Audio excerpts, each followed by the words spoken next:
The last words I heard in that building weren't thank you or goodbye. They were, "We appreciate your service, Delaney. But effective immediately, your position has been dissolved." That was 23 minutes after I submitted the final draft of a patent I'd spent 14 years developing, an algorithm projected to revolutionize renewable infrastructure valued at $2.9 billion by conservative estimates. And the man delivering the news? Carson Miles, the newly appointed CEO of Solentra Dynamics, a Boston-based tech conglomerate. A man who once told me over lunch, genius doesn't always come with a nameplate. He wasn't wrong. Mine never had one. When I walked into that glass-paneled conference room at 9:05 a.m., I thought I was there to sign licensing forms. The filing had been finalized just hours earlier, my name as inventor, my credentials, my timestamps. Instead, I found Carson two unfamiliar HR officers in a printed termination packet. "The company appreciates your work," Carson said too smoothly. "But all intellectual property developed at Solentra is company-owned." My throat burned, but I said nothing. I looked at the document, my name printed neatly on the corner. No emotion, no protest, just the sound of something sharp tearing inside me. I stood, pushed back the chair, and walked out. No scene, no fight. But betrayal doesn't always announce itself. Sometimes it folds inward and waits. Sitting in my car beneath the underground garage, I gripped the USB drive I always carried my archive. I opened the patent portal one last time. My author field had been edited. It now read, Solentra Dynamics Consortium. Timestamp 11:04 p.m., 5 hours after my original submission. That's when confusion gave way to clarity. You don't forget your mother's voice the night she died. "Delaney, I know you're working. Just wanted to say I love you." I heard that voicemail, sitting between vending machines, rerouting power during a near blackout. That night, I saved the East Coast grid and missed her funeral. People ask why I gave so much to a company. I didn't. I gave it to the mission. I believed in cleaner systems, not corporate games. But over time, I became invisible. No press mentions, no credit lines. Just whispered thanks when systems failed. Only then was I brilliant, privately, wrapped in NDAs. What still stings, Carson once sat beside me during a system crash. I was 30. He offered coffee and said, "When I'm CEO, I'll make sure they know who built this." I believed him, because I wanted my mother's sacrifice to mean something, but legacies don't survive in silence. That evening, lit by the glow of my monitor, I opened the terminal not to destroy. Not yet, but to trace the code they tried to erase. Even before the betrayal, before Carson's name replaced mine on the patent submission, I knew something was shifting. Not a dramatic shakeup, but in the small, precise ways systems start to exclude you. Conference calls I once led began without me. Legal memos were marked for executive review only. Weekly status updates I submitted sat unread on the shared server, the digital equivalent of a door quietly closing. I'd seen it before. Quiet exits, sudden reorganizations, brilliant engineers whose work disappeared with them. So I did what I've always done. I stayed invisible and built something no one could trace. 9 months before Carson's signature touched anything of mine, I boarded a red-eye from Boston to Geneva under the guise of attending a sustainable tech summit.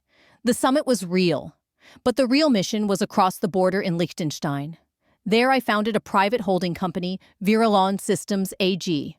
Backed by a trusted friend from grad school now working in Zurich banking, I registered the complete, unabridged framework of my infrastructure algorithm under WIPO treaty protections. The filings were airtight, time-stamped, notarized, signed in hard copy and digitally. And most critically, the licensing agreements included an ethical revocation clause. If the originator me was removed under unethical circumstances, all licenses would revert. Solentra never saw that version.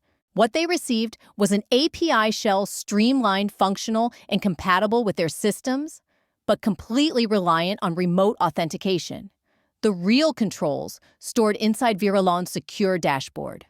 Over the next 7 months, I reached out quietly, strategically to 48 infrastructure firms across the US, Canada, the EU, and Southeast Asia. Partners tired of bloated enterprise licensing, eager for streamlined ethical tech. Each signed on with reliant. Each agreed to 3 conditions. 1. No modification beyond approved version thresholds. 2. Any attempt to alter or rebrand the core code voids the license. 3. If my authorship is removed without just cause, the license expires immediately. Solentra Dynamics. They were just license ID 047, filed as internal pilot client. Their agreement was 6 months renewable, but limited. They never asked for more because they didn't know to ask. Carson and his team assumed they owned it outright. Buried in onboarding paperwork, they missed every clue. By the time they realized what they'd built their systems on, it was too late. Control in this world isn't about what's stamped or signed. It's about what you've designed to be invisible until the moment it matters. That evening, I opened the reliant license matrix, and Solentra was blinking yellow. 1 line at a time, company region expiration date clause flags the license matrix glowed green. Verified, active, stable. The algorithm had spread farther than even I anticipated, powering smart grids in Norway, optimizing freight logistics in Western Canada, running solar balancing systems across Southern Australia. Every one of them depended on my code. I didn't feel triumphant. Not loud, not gloating. What I felt was clarity, a quiet steadiness. When you've gone unseen for years, real victory isn't about visibility. It's about finally knowing that you were always essential, even when no one said it out loud. Then I clicked on Solentra's row. License ID 0047, flagged. Ethical violation under review. They didn't know it yet, but the system had already triggered an audit. The countdown had begun. This time, I wouldn't be walking into a boardroom as an employee, or a name on the payroll. I'd walk in as the architect of their unraveling. I hadn't seen Julian in nearly 4 years. The last time we spoke, it was a fight, something about missing a trip, a dinner, a weekend. "You love the work more than you ever loved me," he'd said. I didn't answer then. I wasn't ready to. And yet, now here he was. Across from me, at a Midtown cafe, notebook in hand now, with a New York Times badge clipped to his jacket. His email had simply said, "Old story. New context." We skipped pleasantries. Julian was never one for small talk. "Solentra's IPO is moving forward," he said, stirring his coffee. "Carson's framing it around infrastructure breakthroughs. No mention of you." I blinked once. "There never is." "I figured that's why you'd want to speak," he said. "I remember what you gave up. I was there for a lot of it." "You left?" I replied, not accusing, just stating fact. Julian nodded. "Yeah, I left because you chose work, but I may have been wrong about what it meant to you." The silence stretched longer than I expected. I stared at my hands, calloused from years of rewiring hardware and rewriting code, and asked myself what I'd avoided for too long. Was it worth it? Missing my mother's funeral? Letting him go? Giving everything to a company that saw me as replaceable? "I used to think loyalty was noble," I said quietly. "But maybe it was just what they used to keep us quiet while they took." Julian leaned in. "You weren't the story, Delaney. You were the source code." That night, I stared at the reliant systems dashboard. 48 licenses active.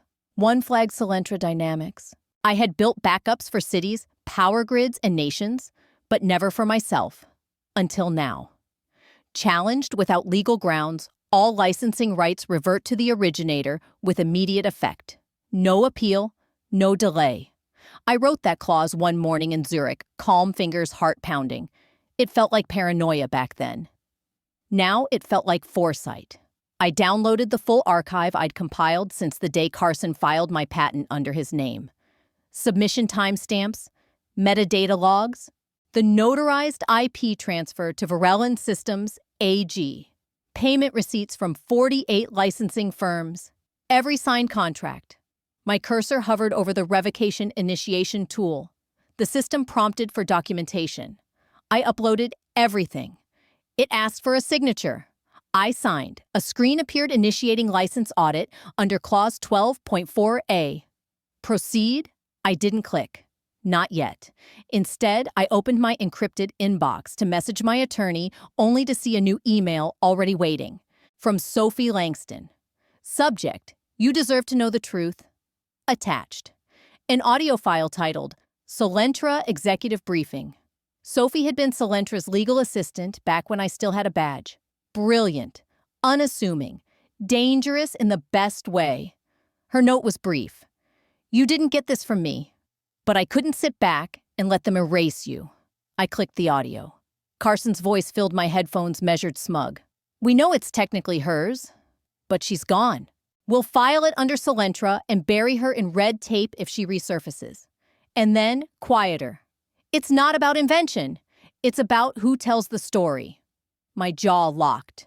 I added the audio to my legal file. Then I returned to the dashboard. License ID ZU047, Solentra Dynamics. Status flagged. The prompt blinked again.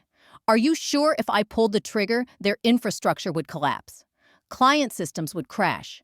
The IPO would flatline. People would suffer. But if I did nothing, Carson would profit. He'd walk away, clean richer, louder, untouchable. Would I regret stopping him? No. Still, I paused. On my desk sat a photo of my mother from the day I defended my thesis. Blue scarf, soft eyes, quiet pride. Don't let the world define your worth. Delaney, she once said, build something they can't ignore. I closed my laptop, not out of hesitation, but preparation. I needed my next move to be flawless. Just as I stood, my phone buzzed. Voicemail, unknown number. I hit play. Ms. Keene, this is Madison Langley from the U.S. Securities and Exchange Commission. We've received an anonymous report regarding intellectual property inconsistencies in Solentra's IPO filings. We'd like to speak with you as soon as possible. I didn't smile, but for the first time in days, I exhaled. The SEC message lingered, but that wasn't what kept me awake. It was the silence between two choices. Either way, someone would bleed. If this story moved, you stay with me, because what comes next reveals how far truth can go when silence is broken. Tap subscribe so you don't miss the rest of the journey. I stared at the Virelon dashboard. 48 licenses, 112,000 employees, 2.1 million homes powered by my work. Would I stop it all? To stop one man, and then my phone rang again. Tokyo area code. I picked up. Delaney Keene, a voice asked, clear, steady. This is Elena Matsuoka, COO of Mirai Grid Solutions. We're one of your licensed partners. Yes, I replied cautiously. Is there a problem? Her tone sharpened. We received communication this morning, apparently from Solentra, claiming our license with Virelon is void. They're offering to renew it directly through them. I sat upright. That's false. Your license is active and valid. They're demanding 10 times the original cost. She said effective immediately with threats of system access suspension. My blood ran cold. We signed with you because you protected creators, she continued, because your platform had integrity. If that's changed, just tell us now. I didn't have the words, but I had enough clarity and enough fury to know what I had to do. After we hung up, I turned to the dashboard. Solentra wasn't just stealing anymore. They were weaponizing what they stole, pressuring my partners, rewriting the narrative, shaking down the very companies that trusted me to protect them. They gambled I'd stay silent to spare the innocent, that I'd hesitate long enough for them to profit. But they forgot this code was mine. And justice doesn't run on their clock. I hovered over the red command button. Initiate Global Revocation Clause, 12.4a. Click. The system prompted. Are you sure this action cannot be undone? I closed my eyes and whispered to the memory of my mother. I'm not doing this to hurt them. I'm doing this to stop him. And then click. The dashboard shimmered, then flickered. One by one, license IDs changed from green to red. 48 entries revoked in sequence. Solentra was listed first. A final prompt appeared. Notify all licensed partners of reinstatement options, excluding license ID 047. I selected yes. Outside, Boston moved, like nothing had changed. Crosswalks, blinking taxis, merging office windows, glowing with fluorescent indifference. But inside this room, the rules had changed. And for the first time, I was the one writing them. The silence that followed wasn't numbness. It was clarity, the stillness that comes before a system-wide reboot. But I wasn't done. Carson would respond fast. Press statements, legal threats, carefully rehearsed denial. I had to get ahead with proof, not noise. I opened my secure archive labeled failsafe protocols. Inside was a document I drafted months ago, affidavit of sole inventorship and IP misappropriation. Back then, it was just a shield. Now, it was my blade. I declared full authorship, cited the exclusive licensing under reliant systems, named the exact clause Carson had violated. Then came the final blow. Solentra's recent IPO submission contained code structurally identical to my protected algorithm. That was unauthorized seizure of intellectual property. I signed, encrypted, dated. Still, something tugged at me.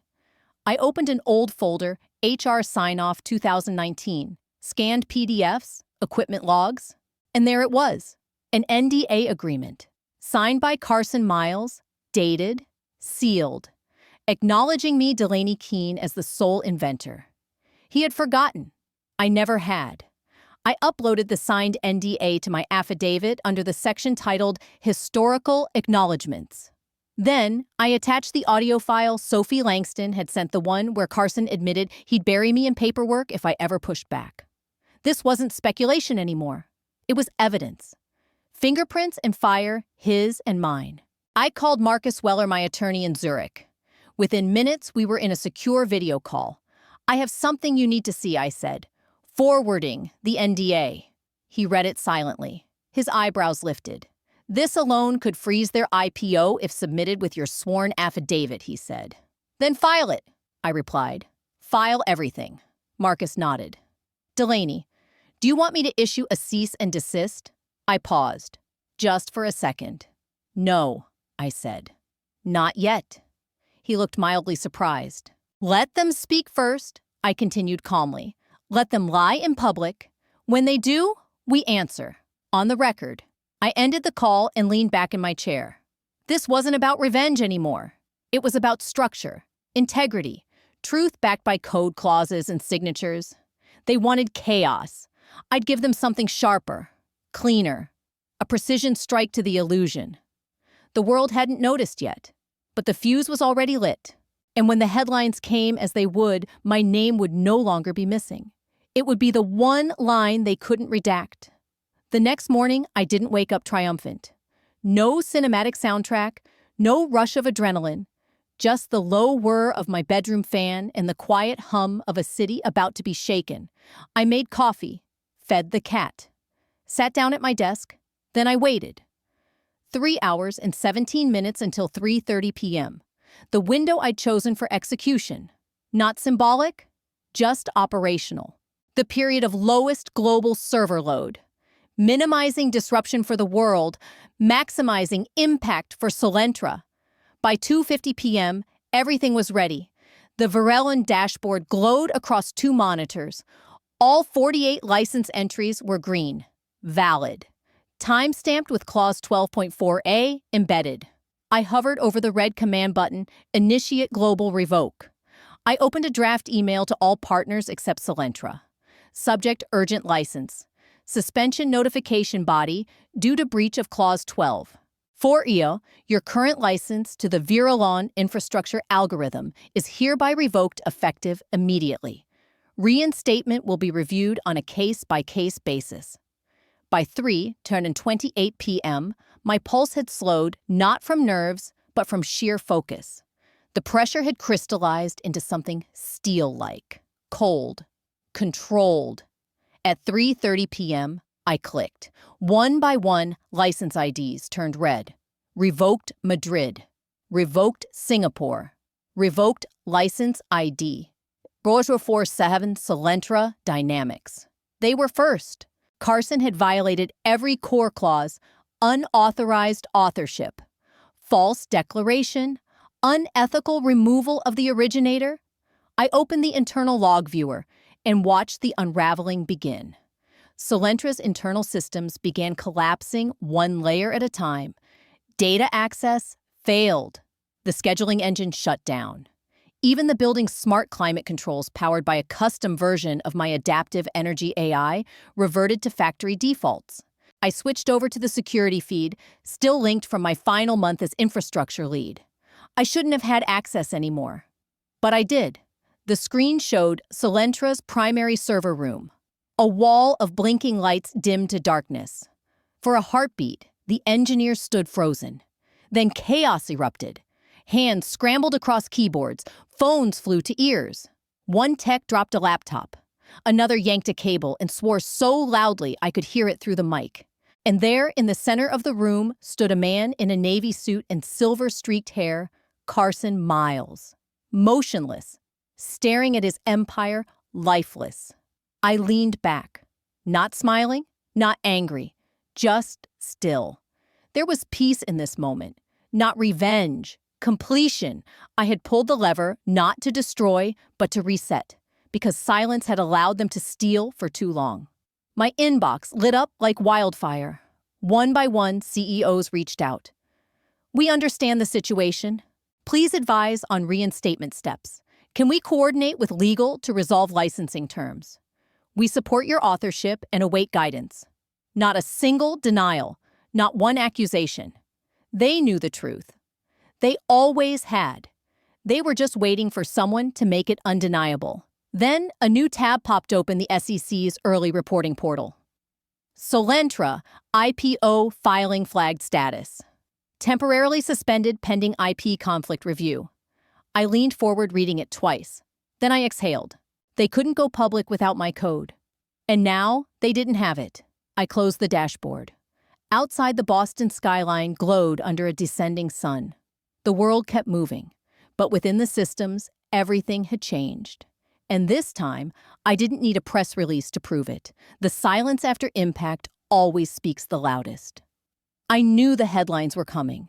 I just hadn't expected how it would feel me sitting in my kitchen, half-finished coffee in hand, as the world unraveled. Solentra, IPO halted. Amid algorithm dispute. 2.9B infrastructure collapse, tied to licensing. Conflict shares tumble 42% in under 24 hours. They tried to recover, but the weight of scrutiny, legal action, and internal paralysis proved too much. The code spoke for itself. Julian sent me a clip from the press conference. Carson at the podium, sweating, desperate to control the spiral. This was a minor licensing oversight. He didn't get far. Julian's voice from the front row cut through. Is it true? Your IPO is based on stolen IP from Reliant systems, and that your systems failed first? Carson froze. The feed cut. I watched it once. Then I deleted it. My inbox kept flooding. No protests, no denials, only one message repeated. We're ready to work with you, Delaney. Tell us what comes next. And this time, I would. A message came through from a sovereign energy firm, Al Raya Technologies, United Arab Emirates. Formal headers. Clean signatures straight to the point. They wanted a video call. I took it. A man appeared on screen, neatly dressed voice. Crisp accent, clipped. He introduced himself as Deputy Director of Strategic Acquisitions. Behind him, a conference room blurred in polished minimalism. Ms. Keene, he began, we admire your execution. Ruthless, but precise. We'd like to acquire full exclusive rights to the Reliant algorithm. Not a license? I asked. No, he replied. Ownership. Permanently. Then came the number. $3.5 billion cleared. Liquid. Ready to transfer. With us, he continued, your technology will never be diluted, never misused. You'll be protected from situations like Solentra. You've proven your leverage. Let us amplify it. It was clean, final, no lawsuits, no courts, no media spin. Just walk away, holding what Carson Miles only pretended to own true power. I paused, then asked, why now? He didn't hesitate. Because you made the world realize how fragile its systems really are. Maybe he was right. But I hadn't built Virelon to sell it. I built it for every silent creator who ever got erased, for the names buried in footnotes, for the inventors who kept the lights on and got nothing but an exit packet. So I told him the truth. I didn't do this to prove I'm valuable, I said. I did it to prove I'm not for sale. He nodded slowly. Everyone has a price, Miss Keene. I ended the call. That night, I stood on the balcony of my Zurich apartment. The streets were still, the air sharp clean. I wasn't thinking about numbers. I was thinking about the first time I slept on a lab floor, about the hospital grid my code kept alive during a storm, about my mother's voice thin from chemo. You don't have to win every battle. Just don't lose the one that defines you. This had been that battle, and I hadn't lost. Before bed, I opened a private folder. Relicensing, open access, draft. The first line read, "This algorithm will be made freely available to those who uphold the dignity of invention. Not for sale, not for silence, for impact." I saved the file, closed the lid. The world still didn't know my name, but they were about to know exactly what I stood for. The next morning, I didn't rush. I waited. At 9:04 a.m., the call came. Unknown number. I let it ring, twice then answered. "Delaney." The voice cracked. It was Carson. "I hope you'll hear me out." I didn't respond. I listened, and I waited for him to bury himself. "You think I fought this hard for a seat at your table?" I said, voice steady. "I built my own." Carson tried again. "We'll match any offer you've received. Triple it if that's what it takes." "I don't want Solentra's money," I said flatly. "What I want is a future where people like you can't take what doesn't belong to them." Silence stretched across the line. Then softer his voice returned. "You're going to destroy everything we built." "No," I replied. "You destroyed it. I'm just taking down the illusion that it ever stood for something real." Before he could say another word, I ended the call. No goodbye, no apology. Just the sound of finality. I turned back to my laptop, opened the final press release draft, and typed the headline, "The algorithm is now free." The statement was short, precise, and impossible to misinterpret. Effective immediately, the Virelon infrastructure algorithm will be made publicly available free of charge to all organizations who agree to 3 non-negotiables. No exclusivity, no ownership claims, no affiliation with Solentra Dynamics. This wasn't a sale. It wasn't a retreat. It was a declaration. Innovation is not property. Ethics are not negotiable. And silence is not the price of survival. I attached the finalized packet, scheduled its distribution through my law firm's secure release system, and sent the confirmation to Marcus. Subject line, "Let the world know what happens when silence ends." Minutes later, my inbox pinged. Subject, "Joining you." From Michael R., former head of systems, Solentra, Delaney. "I resigned this morning. So did 4 others.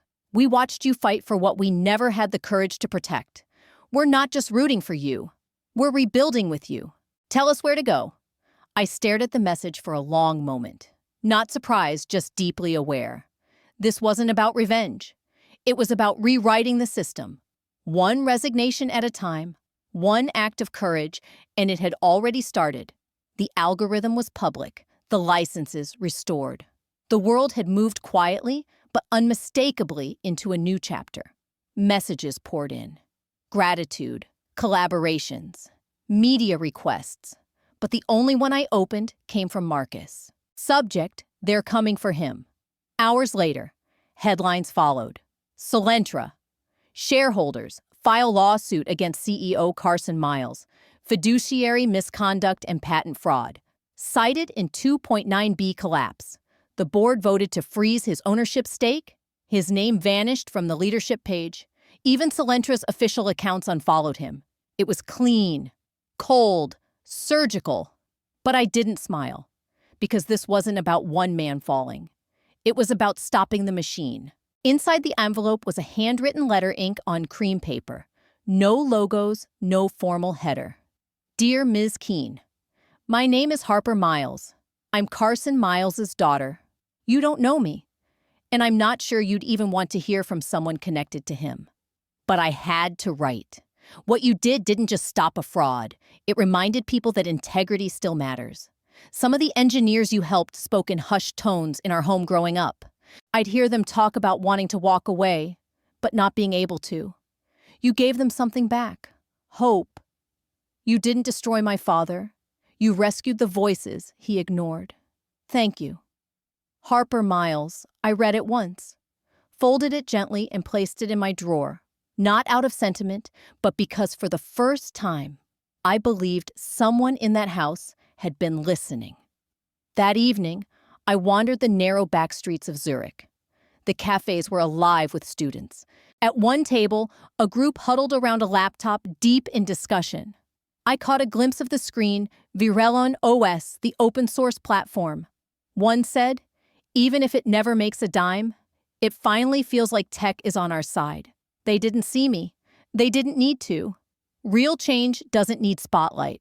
It just lives quiet, grounded, permanent. The next morning, I wrote back to Harper.